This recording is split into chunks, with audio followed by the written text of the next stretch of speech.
Natalie! I'm Nolani. And Stephanie's over there. And Francisco's over there.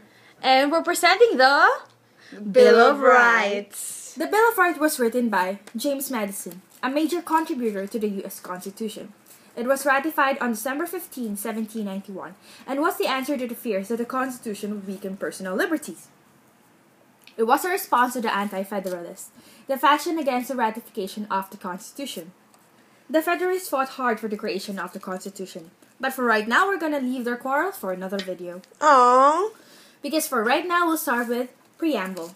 The preamble of the Bill of Rights is really only a formality. It outlines why the Bill of Rights is being written. Yay! It also confirms that the amendment process is being followed correctly. Now, for number 1. Everybody knows that the First Amendment guarantees freedom of speech, freedom of religion, freedom of press, the right to assemble, and the right to petition the government.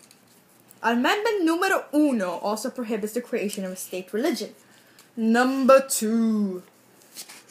The Second Amendment gives us the right to arm bears. Aww. Oh wait, the right to bear arms. Oh. The way. The Third Amendment is more of a Revolutionary War problem. 3 prohibits the housing of troops in homes during peacetime, before and during the Revolution War. British redcoats often stayed in the homes of the colonists. The colonists were forced to cook, clean, and take care of the soldiers. Boo. Now, thankfully, we don't have to put up with that. Yeah. 4. The Fourth Amendment comes up a lot in cop shows, such as Law and Order, CSI, and CIS. It prevents unlawful searches and seizures and requires that a warrant from a judge be on hand at all times during the search. Fifth Amendment. The Fifth Amendment is all about the right of defendant in court law. The first being a grand jury indictment for the prosecution of especially serious crimes. The second, jeopardy. Cannot be compelled to testify against yourself. And due process. The Sixth Amendment makes sure that we have a speedy and public trial. This amendment also makes sure that we have an impartial jury, because no one wants an unfair jury. Am I right? The Seventh Amendment. The Seventh Amendment is basically a big rule saying that anyone tried and judged in a court cannot be put through court again. So that does not leave any room for buts or maybes.